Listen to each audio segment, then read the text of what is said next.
প্রধানমন্ত্রী পদে এক ব্যক্তির সর্বোচ্চ ১০ বছর থাকার প্রস্তাবে ভিন্ন মত জানিয়েছে বিএনপি সহ ৩টি দল। বিকেলে রাজধানীর ফরেন সার্ভিস একাডেমিতে ঐকমত্য কমিশনের আলোচনা শেষে কথা জানান কমিশনের সহসভাপতি আলী রিয়াজ। বিএনপির সালাউদ্দিন আহমেদ বলেন, প্রধানমন্ত্রীর মেয়াদ নিয়ে দলীয় ফোরামে আলোচনা করে সিদ্ধান্ত নেওয়া হবে। এ বিষয়ে আলোচনা করতে রাজধানীর মোহাম্মদপুর থেকে আমাদের সাথে যোগ দিচ্ছেন নির্বাচন ব্যবস্থা সংস্কার কমিশনের প্রধান বদিউল আলম মজুমদার। জনাব বদিউল আলম মজুমদার, আপনাকে স্বাগত জানাচ্ছি আমাদের সংবাদে। যেটি জানতে চাই যে সংবিধানের ৭০ অনুচ্ছেদের বেশ কয়েকটি বিষয়ে এখনো দ্বিমত রয়েছে, এতে কি ঐকমত্যে পৌঁছানো সম্ভব হবে? আমরা বিশ্বাস করতে চাই সম্ভবপর হবে। আমরা এখন শহীদদের রক্তের উপর দাঁড়িয়ে আমরা কিন্তু এই আলাপ আলোচনা চালাচ্ছি রাজনৈতিক দলগুলোর সাথে।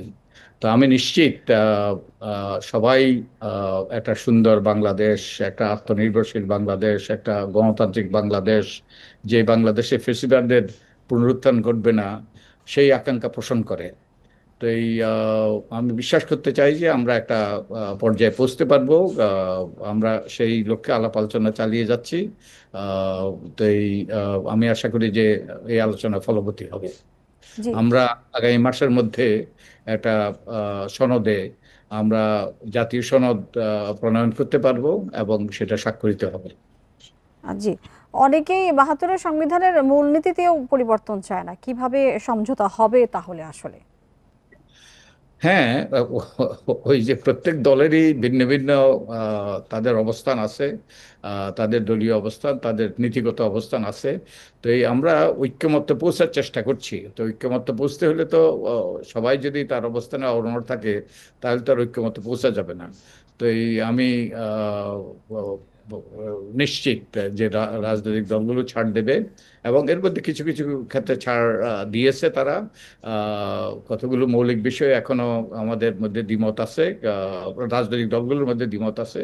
তো আমি আশা করি যে আমরা অনেকগুলো ক্ষেত্রে আমরা একপথে পৌঁছতে পারবো। আলোচনার কোন জায়গাতে আপনার মনে হচ্ছে যে কোন বিষয়গুলো সবচেয়ে চ্যালেঞ্জের মধ্যে রয়েছে, যেগুলো আসলে ঐকমত্যে পৌঁছতে সবচেয়ে বেশি অসুবিধা হচ্ছে আপনাদের?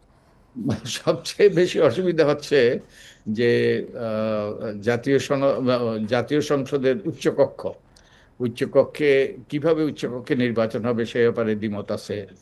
দ্বিমত আছে নারীদের সেই প্রতিনিধিত্ব কিভাবে, নারীদের জন্য সংরক্ষিত আসন কিভাবে সেগুলো পূরণ হবে। তারপরে দ্বিমত আছে যে প্রধানমন্ত্রীর ক্ষমতা নিয়ন্ত্রণে আনা। এই কতগুলো বিষয়ে মৌলিক বিষয়ে। আপনি যে শেষ পয়েন্টটা বললেন যে প্রধানমন্ত্রীর মেয়াদ নিয়ে দ্বিমত, সেই বিষয়টি একটি খুব মুখ্য একটি বিষয়।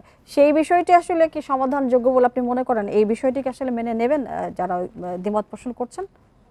প্রধানমন্ত্রীর দ্বিমত, প্রধানমন্ত্রীর এই যে যে মেয়াদ সম্পর্কে, জি হ্যাঁ, আমি আমি বিশ্বাস করতে চাই যে এবারে একটা ঐক্যমত্যে আমরা পৌঁছতে পারবো। এই যে অনেকগুলো দলেই সর্বোচ্চ ১০ বছর মেয়াদ সীমিত করার পক্ষে। তো আমি আমি নিশ্চিত আমরা এখানে একমত, প্রায় সবগুলো দলে একমত হবে আমি আশা করি। জি, আরেকটি বিষয় আমরা দেখছি যে সাংবিধানিক কাউন্সিল গঠনেও আপত্তি রয়েছে বিএনপির। তাহলে মৌলিক সংস্কার আসলে কতটা সম্ভব?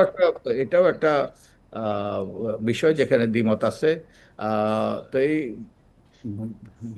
আবারও আমি বলছি যে আমি নিশ্চিত যে আমরা এইসব বিষয়ে, কারণ আমাদের লক্ষ্য তো হইল এমন একটা বাংলাদেশ সৃষ্টি করা যেখানে ফ্যাসিবাদের পুনরুত্থান ঘটবে না, যেখানে আমরা একটা গণতান্ত্রিক ব্যবস্থা আমরা প্রতিষ্ঠা করতে পারবো, সুষ্ঠু নিরপেক্ষ নির্বাচন হবে এবং তার মাধ্যমে গণতান্ত্রিক উত্তরণ ঘটবে। তো আমি আমি বিশ্বাস করি যে আমরা এই নিশ্চয়ই আসলে সেটিও মানুষ দেখতে চায় যে ঐকমত্যের শেষ অবস্থা আসলে কি দাঁড়ায়। আপনাকে অনেক ধন্যবাদ আমাদের সাথে যুক্ত হয়ে বেশি কথা বলবার জন্য।